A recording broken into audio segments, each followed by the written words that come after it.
Hello. Hello, Niki.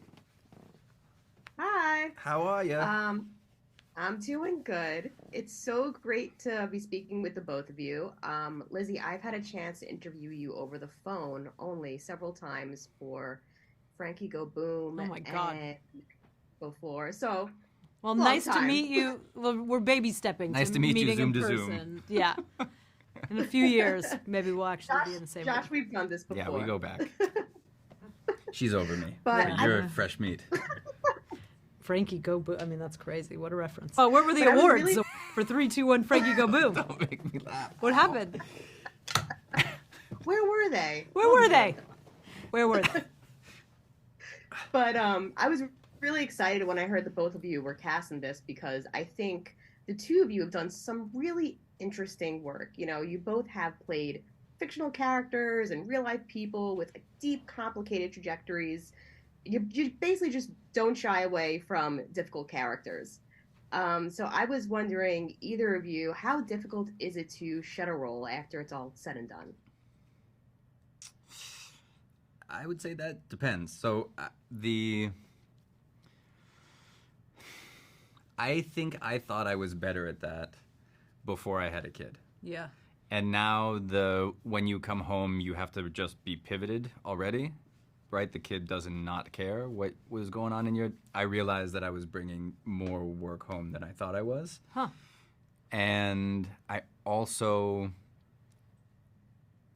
I didn't really get a break after this. Life just like immediately jumped into something else. And, but I do know that after Dr. Death, I basically, and this used to happen to me back like after a season of Fringe, or if like there's a 2-week collapse period. Definitely. Of just energetic, adrenal, just like, oh, I need to be around absolutely nobody and put it all back together. So there is definitely a weight to it, but yeah, I think I was better at I think I thought I was better at drawing the line than I actually am. I agree with that 2-week like post-mortem, but yeah, that's like the first thing the kid steals from you. There's no sitting on a beach and Yeah, processing it. Those days are over for a bit.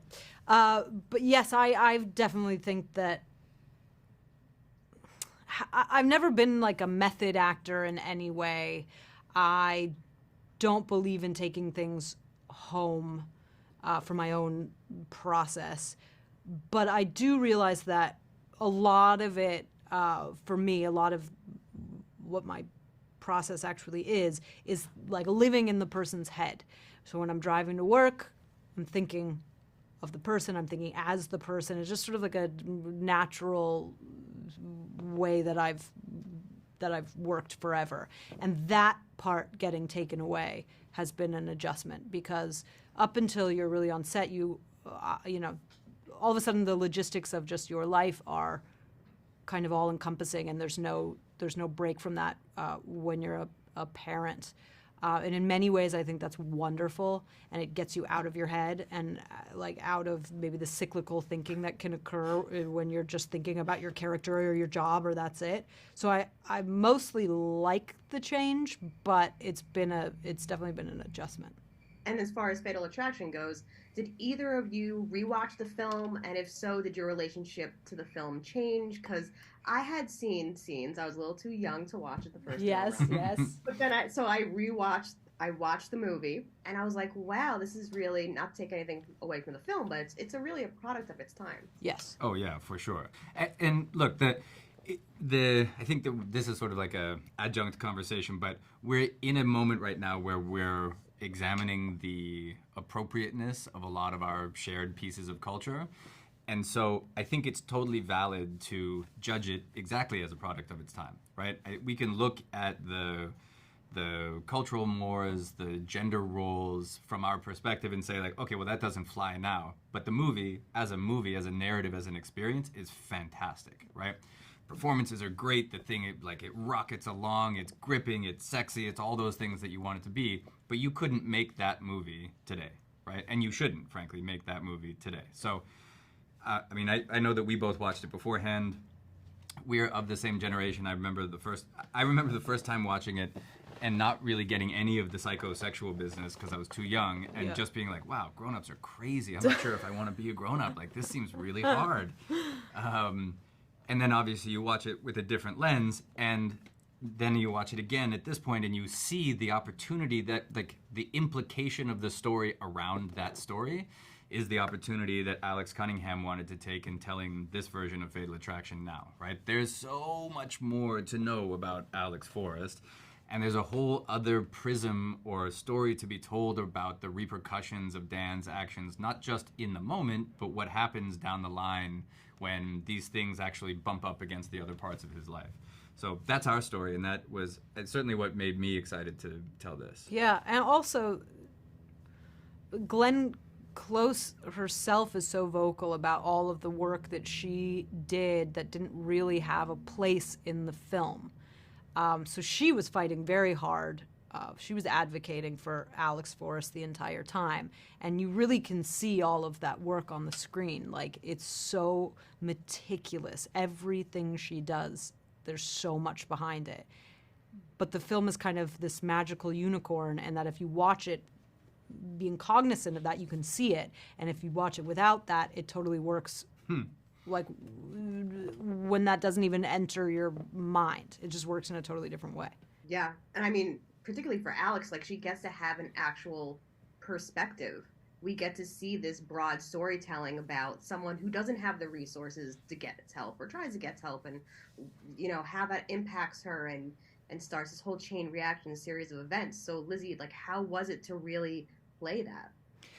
It felt like it's a huge responsibility, and we wanted to honor that part of Alex and give it as much breathing room as we could, while also being aware that we're making Fatal Attraction, and she does become the villain of the piece, and it's supposed to be fun as well as all of these other things. But you know, any number of versions of our show could have worked. You know, it could have been an even more forensic deep dive into a very specific mental illness, and it could have been all about that. But that's not the story that Alex Cunningham was trying to tell. But compared to the film, it feels like that. I mean, we get to know a lot more about Alex, what she's going through, her struggles, her family life. I mean, her relationship with her father explains so much. Had she had a different father, I don't think that this story would have gone down in the way that it goes down.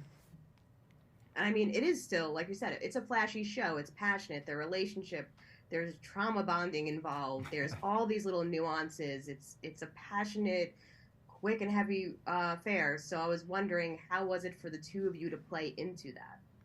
I mean, I didn't even realize because it was so great to get to have those first 3 episodes. We shot them in a block, so we shot them all at once with Silver Tree, our director, and it felt like this little bubble with the 3 of us. And it was this really collaborative, really safe, wonderful sphere. And then, not unlike in the movie, they go to their separate corners. Yeah. And then it was like Josh was working all the days that I wasn't working. Yeah. And then it was kind of a bummer. Like, I missed my partner. Like, I missed my buddy in the day-to-day. And I have to say, Josh, in those present scenes, you look a little bit like your good friend John Noble. You really do look like him. I mean, we share a bloodline, so, I mean, I don't know if he was in Vancouver in 1978, and I need to start asking some questions, but, yeah, that was a good bit of casting. I've always thought that I look like John Noble. I mean, we really do. We come from the same people, so it makes a lot of sense. I was wondering, last question, I have to wrap. Never give me enough time. But if the two of you had to remake another classic movie into a television series, what would it be? It's a poisonous question. Right? I really want to make Romancing the Stone. I know I'm like in the wheelhouse. I'm basically just living this other. I know. Mikey D. But I'm desperate to do that. Oh, I love that movie. Right? Yeah. You know what else would be great? What? We should do The Apartment. We should do The Apartment. I love The Can we do The Apartment so much. I mean, that's another one then that you really shouldn't do. Then you'd have to do a comedy, a sad comedy. Yeah, but exactly. Like, Yeah. I'm not funny, so you can do the funny part. Josh, you're funny enough. Exactly, just funny enough. Yeah, I you're could funny enough. You could carry me. I wouldn't have to do that much. It would be great. Okay, cool. I'll do it. Let's Just make want the to string some apartment. pasta through a tennis racket. That's my whole career. I love that towards movie. That moment. Make it. Just make it. Me Just too. make it. Just make it. Let's just put it out there right now. Yeah. Fatal attraction to All the right. apartment. It's a natural It's a natural trajectory. fit. What else would you do after that? Die. All right. Well, thank you guys so much. Thank you. Good to Wish see I you could talk again. to you guys 10 more minutes, but yeah. Have a good one.